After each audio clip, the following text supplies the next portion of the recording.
Өнөөдөр 26 оны 5 дугаар сарын 30-ны өдөр яг одоо 11 цаг 46 минут болж байна. Та бүхэндээ дараах цөөн бараг танилцуулахаар бэлдсэн байна. Хамгийн ихэнд Xiaomi брендийн RGB docking station энэ өөрөө Pro загвар 12.1 оролцоотой. Тус бүтээгдэхүүний гол хэрэглээ юу вэ гэхээр switch болон Steam Deck дээр залгаж ашиглах зориулалттай хөгжүүлэлт нь хийгдсэн нэмэлт station байна.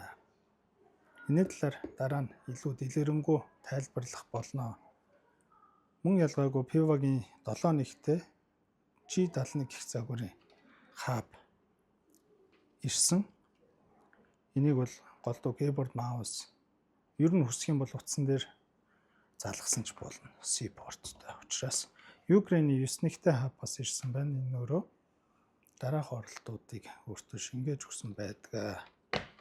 Энийг бол өмнө танилцуулж байсан болохоор их дэлгэрэнгүй ярихгүй. KZ-ийн M2 гэх саунд картай нэмэлт cable, replaceable cable ирсэн байна. Энэхүү загвар нь юугаараа давуу талтай байдаг вэ гэхээр өмнө нь танилцуулж байсанчлан дахин хэлээ.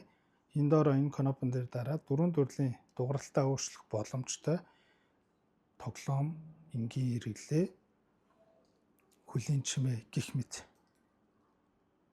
Энэхүү загварын хамгийн том давуу тал нь өөрөө 6 мм-ийн хос микрофонтой байдаг. Фокус орохгүй байна.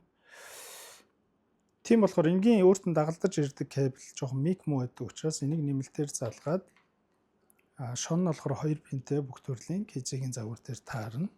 Хамгийн том давуу тал нь дууралтаа өөрчлөх боломжтой болчихж байгаа. Кабельний материал бол яг дагаж ирдэгтэйгээ ижилхэн. За энийг ярьж Xiaomi бас stand foldable stand буюу гар утас таблет тогтоогч ирсэн байна. Нэлээд бядтай юм байна. Материал нь ч гэсэн гоё. Энд нэг энгийн ирнэ олддгүй жижигхэн зүйлийг зорин авчирсан. Юу вэ гэхээр MC-г Lightning руу хувиргагч гэсэн. Энийг ер нь юунд ашиглах юм бэ гэхээр бүх төрлийн салаалагч донгл залгах боломжтой. Одоо энэ дээр тайлбарлахаар илүү сайн ойлгох болов уу гэж бодож байна. Жишээлбэл Soundcore-ийн VR гэх хососоо холболттой чихвчийг 14 болон түүнээс доош Lightning plug бүхий залгууртай утсан дээр ашиглах гэр болдоггүй. Яагаад гэвэл сүүлийн чихвчнүүд бүгд C оролт руу шилжсэн. Энэхүү донгл буюу хүлээн авахч нь C учраас жишээлбэл 14 дээр ашиглах гэхээр хүлээн авахчаар нь биш зөвхөн Bluetooth-ээр ашиглах болдог. Тэр асуудлыг энэ нөхөр шийдэж өгнө гэсэн. Яаж вэ гэхээр энэхүү C port-ыг MC руу нь хийгээд шууд Lightning руу хувирчиж байгаа. Cloud 3 wireless дээр ч гэсэн мөн ялгаагүй боломжтой болчихж байгаа. Ер нь бол донглоор нь залгаж ижил бидний зүгээс ямар нэгэн хоцрогдолгүй утаснаас ангичирч байна гэсэн үг. Үүн дээр харж байгаачлаа энэхүү донгл C донглыг саяны толгойг энэ дээр нь ингээд залгаж өгөөд шууд Lightning оролттой болчихж байгаа. Энийгээ тэгээд салаалагчнууд дээр бүх төрлийн салаалагчийг Lightning болгох боломжтой. Ингээд залгаад Lightning салаалагч.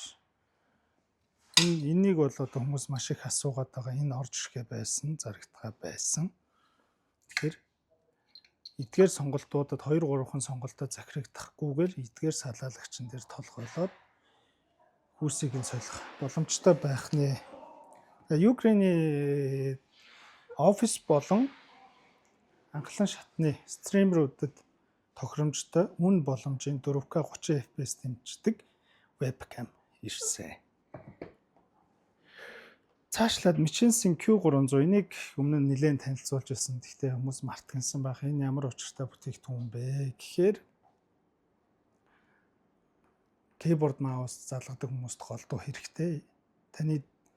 Танд монитор байлаа гэж бодоход альсгүй компьютер ч юм уу те том дэлгэц рүү гар утсаа FPS герцийг нь унгаахгүйгээр залгахад энэхүү хувиргагч төхөөрөмжийг одоо холбогчийг ашиглана. Энэ ямар үүрэгтэй юм гэхээр өөр дээрээ дүрсийг хуулаад өндөр үзүүлэлттэйгээр таны монитор руу дамжуулах боломжтой PUBG Mobile-ийг жишээлбэл 120 FPS гэдэг бол 120-оор дамжуулна. Хэрв таны утас, таблет 144 Гц дамжуулах чадамжтай, давхар монитор нь өөрөө 144 Гц хүлээж авах чадамжтай байвал энэ нөхрийг залгаад маш том дэлгэцэн дээр харах, тоглох, үзэх боломжтой. Ланкекугийн гурвч дуусан байж байгаа ирсэн. Энэ зүгээр энгийн 10,000-аар зарагддаг заагвар. Гэхдээ материал нь маш гоё. Belkin-ээс нэг 5 шиг ирсэн байна. Belkin ерөөсөө үйлдвэрлэн зогссоод байгаа. Тийм болохоор миний зүгээс аль болох нөөцөнд байх гэж үнтэй ч хамаагүй авч ирж байгаа.